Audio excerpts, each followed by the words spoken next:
dois jovens, um casal que tinha sua vida normal, e nós nunca ouviríamos falar deles se isto não tivesse acontecido aqui, no texto que eu li para vocês. Um moço chamado José, uma menina ainda.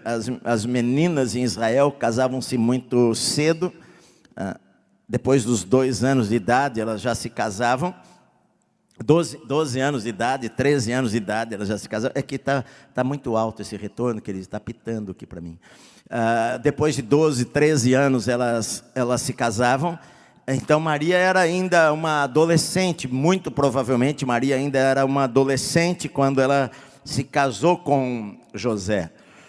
Na verdade, o casamento em Israel era diferente dos nossos, até mesmo dos judeus de hoje. Eles fazem 2 eventos no mesmo tempo do que era feito na época de Jesus. Na verdade, havia um encontro onde o moço conhecia a moça, as famílias se reuniam, conversavam, tratavam sobre o casamento. Depois eles assinavam um contrato de casamento entre as duas famílias, e aquela moça, aquele moço, eles estavam prometidos um ao outro. Havia um evento chamado Kiddushim, que era este compromisso de um casamento, e que na verdade era como se fosse o casamento, era um contrato já de casamento, mas que eles não dormiam juntos. Eles estavam casados, mas eles teriam um tempo de alguns meses, geralmente 1 ano, em que o moço iria preparar uma casa, geralmente no fundo da casa dos seus pais, para buscar a moça, buscar a noiva na casa dela, como Jesus vem buscar a sua noiva. O moço iria depois de 1 ano, mas nesse período, na verdade, eles já estavam casados legalmente. A única maneira de quebrar este contrato era ou através do divórcio ou através da morte, se um deles morresse. Porque, embora eles não tivessem tido nenhuma relação física, eles já estavam casados. Eles ficavam casados assim por 1 ano, mais ou menos. E então havia o outro evento em que o noivo ia até a casa dos pais da noiva, buscar a noiva, Nishuim, que era chamado, e aí sim eles consumavam através da relação sexual. Isto 1 ano depois, mais ou menos. Então, olha só, José e Maria, eles estavam nesta fase de que eles já tinham um contrato de casamento, eles já estavam desposados, eles não poderiam se separar a não ser através do divórcio, ou através de um dos dois morrerem. Então, eles estavam casados legalmente, mas não haviam coabitado, não haviam tido relacionamento sexual. Mas era um tempo de planejamento. Eles estavam planejando o casamento. Na verdade, já deveria ter passado alguns meses, porque quando Jesus nasceu, eles já eram casados, já estavam casados, morando juntos, sem ter tido nenhum relacionamento sexual, porque eles não tiveram enquanto Jesus não nasceu. Então, olha só, eles nesse tempo todo, era um tempo de planejamento para a vida deles. A mulher iria preparar as coisas, o enxoval, digamos, como nós falamos hoje, para o casamento, e o homem iria preparar lá a casa, ia preparar lá o cômodo, o quarto, construir, arrumar as coisas, preparar para aquele grande dia, quando ele iria até a casa do sogro buscar a noiva, e então num cortejo levar a noiva para a sua casa, e ali eles iriam viver ali por um tempo, pelo resto da vida, o que seja, né? Mas essa era a maneira como eles iriam consumar o casamento. Mas na verdade, aqui é tanto eu li a história do ponto de vista de Maria, aquilo que aconteceu com Maria e aquilo que aconteceu com José. Porque na verdade a Bíblia diz que 6 meses depois do que? No sexto mês que Isabel ficou grávida, que era parente de Maria, moravam lá na Judéia.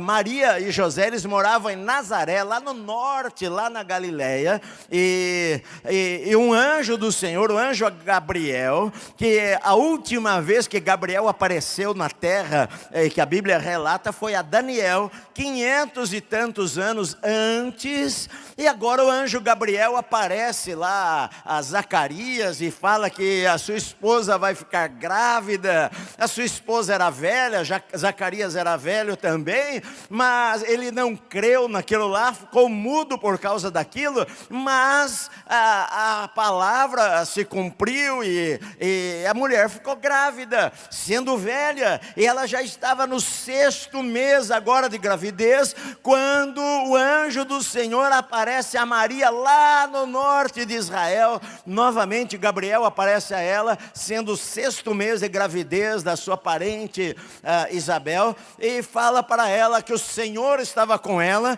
e que ela iria ficar grávida do Espírito Santo, e que iria nascer dela um ser santo, que iria ocupar o trono de Davi, e seria o rei de Israel.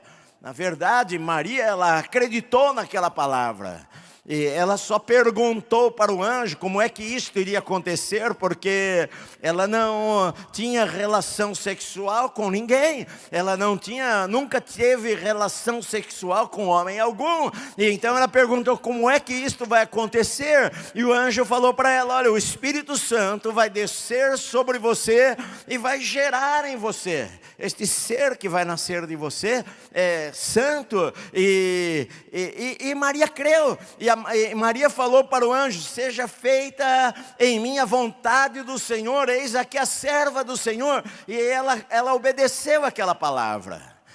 Só que, o que acontece? Na verdade, estas coisas, nem sempre um anjo aparece, mas às vezes os nossos projetos e os nossos planos são interrompidos por Deus. Eu já falei isso várias vezes, e às vezes não vem numa forma de um anjo, às vezes vem de outras maneiras que a gente não entende os porquês e não tem explicações, mas para Maria foi um anjo que apareceu e falou para ela.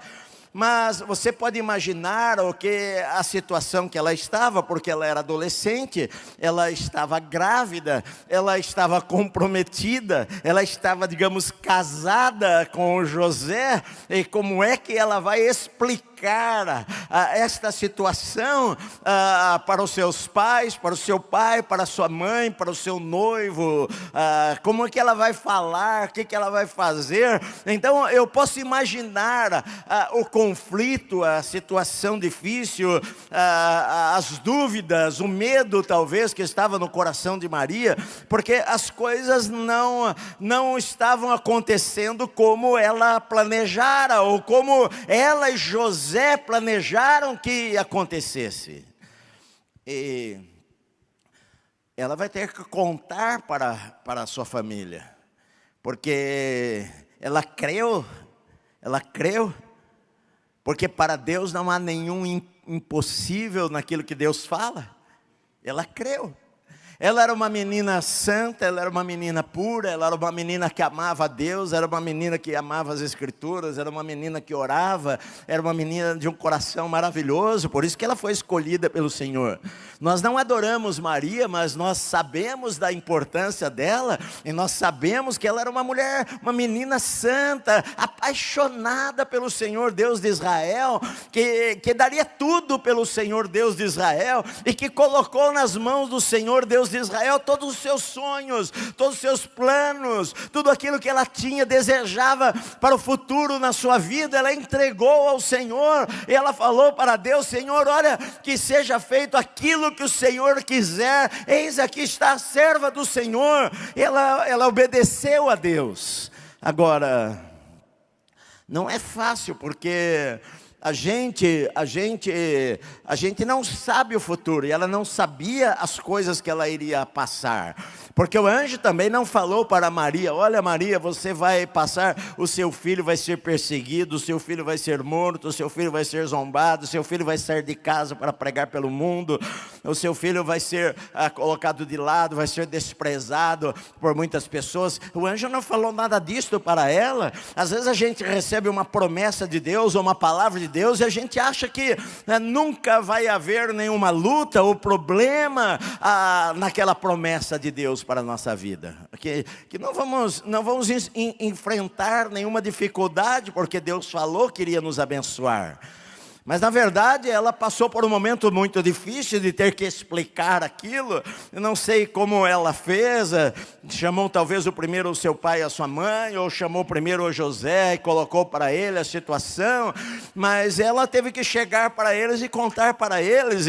E agora você imagine a situação de José, se você for ver o outro lado, porque de repente a sua noiva, aquela moça que ama a Deus, e eles devem ter orado juntos muitas vezes, e conversado muitas vezes, e lido as escrituras juntos muitas vezes, porque tanto José como Maria, eles amavam ao Senhor Deus de Israel, e eles eram crentes no Senhor Deus de Israel. Quantos sonhos, quantos projetos, quantos planos, quanto desejo de ter a sua família, de formar a sua família para servirem a Deus. E agora ela chega para o José e senta e conta para ele aquilo que aconteceu. Você pode imaginar o choque de José, porque, querido, a gente pode falar: isso Deus revelou, mas imagine só, a sua filha de 15 anos chega em casa e fala para você: pai, mãe, olha, eu estou grávida. Você vai tomar um choque, mas ela vai falar para você: olha, não se preocupe, porque é do Espírito Santo.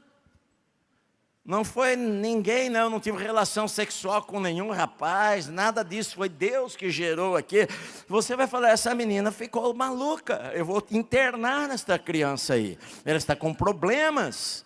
Você não vai falar: poxa, que bênção, hein? Você está grávida pelo Espírito Santo, glória a Deus por isso. Não, ninguém esperava que uma coisa dessas poderia acontecer. Eles esperavam que o Messias, quando nascesse de um homem, de uma mulher. Eles não acreditavam, ninguém imaginava que o Messias, na verdade, seria o próprio Deus que iria nascer. Eles achavam que era um profeta como Moisés, um homem de Deus, alguém que iria libertar a Israel, mas não que o próprio Deus iria descer dos céus e nascer como um bebê, jamais na cabeça deles. Então olha só, agora a Maria, ela explica para José: olha, José, acontece o seguinte, eu estava em casa e um anjo apareceu para mim, e o anjo falou para mim essas palavras, e falou para eu não ter medo, mas que eu iria ficar grávida pelo Espírito Santo, e que o ser que iria nascer seria um ser santo, gerado por Deus. E ela contou isto para José, e você pode imaginar a situação que José ficou em pensar: e agora o que eu vou fazer? É algo que acontece na vida da pessoa, que o mundo dela parece que desaba. O que eu vou fazer da minha vida? De repente, todos os meus sonhos, os meus projetos, os meus planos, aquilo que eu planejei, desapareceram, porque não vão acontecer mais, porque nós planejamos assim, e agora a minha noiva está grávida, mas ela está falando algumas coisas extremamente estranhas, que não fazem sentido. Ela está falando que ela está grávida do Espírito Santo, e não é possível que isto seja verdade. E a Bíblia diz que José, ele ficou pensando o que ele iria fazer.